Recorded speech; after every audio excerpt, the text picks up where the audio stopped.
When you look at the small island of Taiwan, it's hard to believe at first glance that its waters are guarded by one of the most modern and professional navies in the world. In today's video, we'll be telling you about the most interesting ships of the Taiwanese Navy, ready to repel everyone who dares to set their sights on them. Yes, even the one we're all thinking about.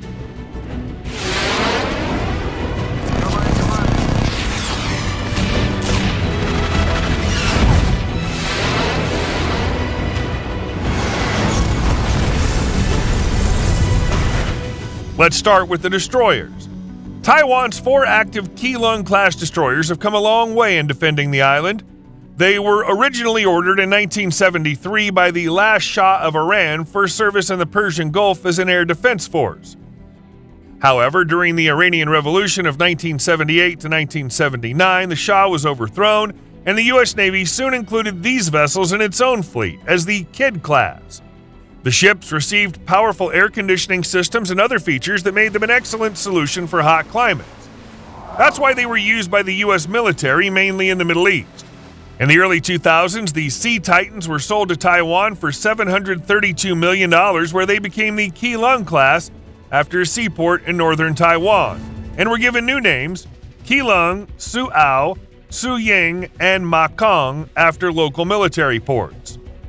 The destroyers displaced 9,783 tons, or almost 2 football fields long, and can travel up to 6,000 nautical miles at 20 knots or 3,800 miles at 30 knots without refueling. Due to its insane dimensions, the ship can transport up to 2 S-70C M12 Thunderhawk helicopters. Granted, this only applies to the lead vessel of the class, Keelung DDG 1801, equipped with the LAMPS 3 Light Airborne Multipurpose System, and a reinforced flight deck. Keelung are armed as befits the Guardians of the Seas. SM-2 missile systems protect the sky. Mk-141 Harpoon anti-ship missiles are ready to destroy any threat on the water. Mk-46 torpedoes are used against enemy submarines. And 20mm Phalanx Sea-Whiz anti-aircraft guns, close-in weapon system, 54 caliber dual-purpose Mark 45 guns, and 12.7mm machine guns provide close protection for the ship and its allies.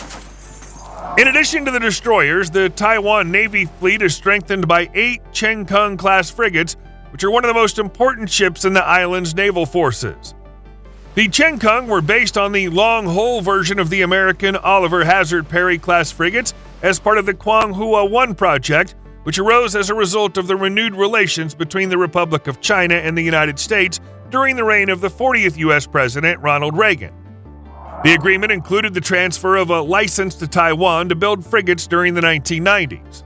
Due to intensive modernization, even the displacement of the Chenkung has changed over time, from 2,790 tons in 2009 to 3,258 tons and 4,300 tons at full load in 2013.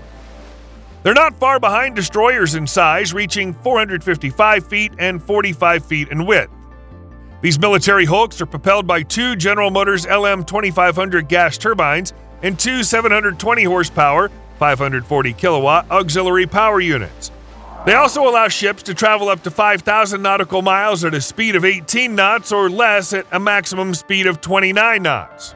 Initially, the Chenkung class was equipped with 8 Feng 2 SSM missiles instead of the Harpoon missiles used on American Oliver Hazard Perry, but soon 4 of them were replaced by the new generation Feng 3 ammunition, Taiwanese medium-range supersonic missiles capable of destroying both ground and naval targets.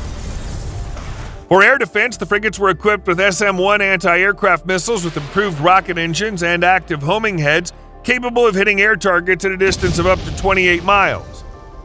In this regard, they're helped by the Mk-75 76mm anti-aircraft artillery mount with a firing rate of up to 100 rounds per minute, 20mm Phalanx Sea-Whiz cannon, as well as the OTO Malara 76mm 62 caliber gun. To keep up with the spirit of the times, Chenkung received an impressive set of equipment, including SPS-55 surface search radar, SPS-49V5 air search, STIR-24 missile fire control radar, Mark 92 Mark 90 Phalanx fire control radar. Additionally, these ships are capable of effectively countering electronic warfare duels with opponents using Changfeng 4 kit, consisting an SLQ-32V5 radar warning system, a sidekick radar jammer, and an SLQ-25 Nixie torpedo decoy. By the way, like Keelung, frigates can support two S-70C Thunderhawk helicopters thanks to the RAST, Recovery, Assist, Secure, and Traverse system, although oftentimes only one of them is stored on board the ship. The gradual increasing threat on the part of the Red Dragon forced Taiwan to make operational decisions to strengthen its fleet. One of these decisions was the creation of the new generation light frigate. The project initially stalled due to budgetary issues and difficulties in developing an ASA radar suitable for the 4,500-ton hull. Nowadays, these difficulties are behind us, and the Taiwanese Navy is actively constructing 2 of the 12 planned light frigates that will replace the aging Chi-Yang-class frigates. One of them will be designed for air defense, and the second will be designed to combat enemy submarines. The frigates will be more than 330 feet in length, and the displacement is gradually increased from 4,500 tons to 6,000 tons, as it became obvious that the original ship with 4,500 tons would not be able to accommodate all the necessary weapon systems and equipment. Both prototypes will receive the CMS 330 Combat Management System, Bay Artisan, Advanced Radar Target Indication, Situational Awareness and Navigation, 76mm cannon, TC-2N anti-aircraft missile system, Sungfeng 3 anti-ship missiles, Phalanx close combat systems, as well as Sea Oryx Sea-Wiz, although information about the latter has not yet been officially confirmed. The main differences are that the air defense version of the frigate can fire SAMs with a VLS vertical launching system, while its anti-submarine brother can fire from fixed-angle SAM launchers and will receive additional light torpedo launchers with air-launched torpedoes. Although ultimately they have the same goal, conducting reconnaissance and observation operations in the gray zone of the Taiwan Strait and escorting transport ships to remote islands. And of course, restraining the ambitions of their not-so-friendly neighbor. Both frigates are due to be completed by 2026 with a budget of more than $807 million. So we've sorted out the workhorses of Taiwan, but what about high-speed vessels? The Tuao-Chiang class corvettes are maneuverable and stealthy multi-role combat ships with speeds up to 45 knots, ideal for operations in coastal waters. They feature a clean topside design with minimal protrusions to reduce radar signature, a pre-cooled engine exhaust to minimize infrared emissions, and a reduced visual signature to reduce the likelihood of enemy detection. The Tuao-Chiang construction program started in 2012. The Taiwanese Navy has planned 12 of these corvettes with a total cost of $853.4 million, receiving the 6th and 7th class ships in March 2024. Because the Tuao-Chiang must be as maneuverable as possible, its dimensions are much more modest than those of the previous participants in the video, a length of 198 feet and a width of 46 feet. The corvettes are armed with 8 subsonic Kaseong Feng 2 anti-ship missile launchers and another 8 supersonic Kaseong Feng 3 anti-ship missile launchers. To neutralize threats at close range, the familiar Phalanx Sea-Wiz and 76mm main gun are also used here. One of the main abilities of corvettes is not so much the gun as it is the ability to operate in sea conditions of up to 7 points and wave heights of up to 30 feet. But even more interesting is the fact that in order to minimize detection of enemies by radar, the ships were equipped with a special stealth technology, including a distributed architecture combat detection system known as Taiwan Aegis, with a domestic search, track, and fire control radar and electro-optical director, developed by the National Chung-Shan Institute of Science and Technology. But one way or another, when it comes to troop movements and landing operations, you simply can't do it without landing ships. The Taiwanese Navy has just the Yushan class in stock for this case, which is distinguished by its significant payload capacity and versatility. One of these landing dock platforms entered service in the summer of 2022, and 3 more are in the planning stages. The Yushan class is 502 feet long and 75 feet wide. The displacement here is also, of course, many times larger than its colleagues, 10,000 tons. If necessary, this giant can travel up to 7,000 miles at a speed of 21 knots, and transport several American AAV-7 amphibious armored vehicles and 673 soldiers. Oh, and let's not forget the single flight deck with 2 hangars capable of housing Sikorsky UH-60 Blackhawk helicopters or Navy Sikorsky SH-60 Seahawk helicopters. The first amphibious ship of the class, costing more than $163 million, is intended to fill the void left by the decommissioning of the Chungcheng docking ship, better known to us as the USS Comstock.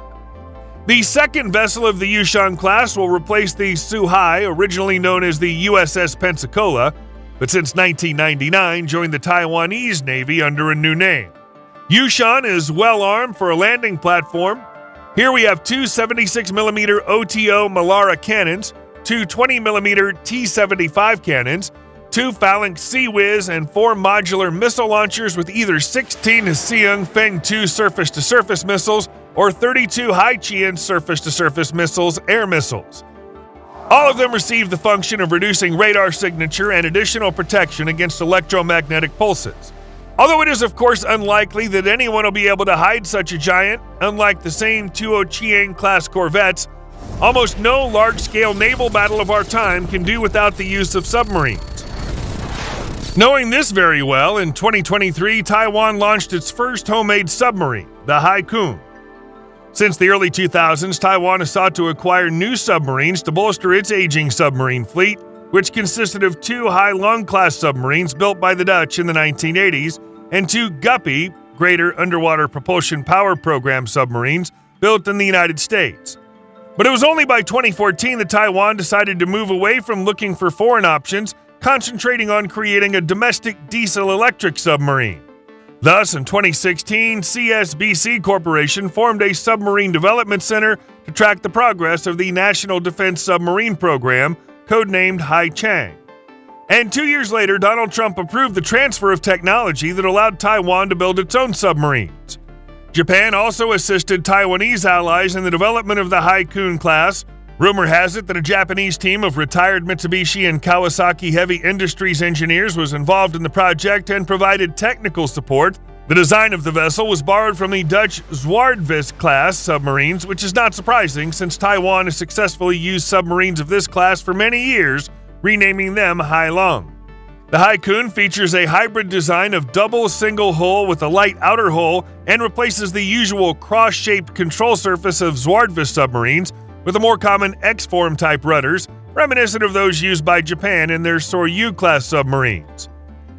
But the Taiwanese submarine does not have an anechoic coating and AIP, air-independent power, which can significantly increase the time during which the ship can remain underwater. The Taiwanese submarine turned out to be very compact in length, only 230 feet, which is generally typical for a diesel-electric submarine, with a displacement of about 2,500 tons. The speed of the Haikun on the surface is 8 knots and underwater 17 knots with a cruising range of up to 5,940 nautical miles, 11,000 kilometers.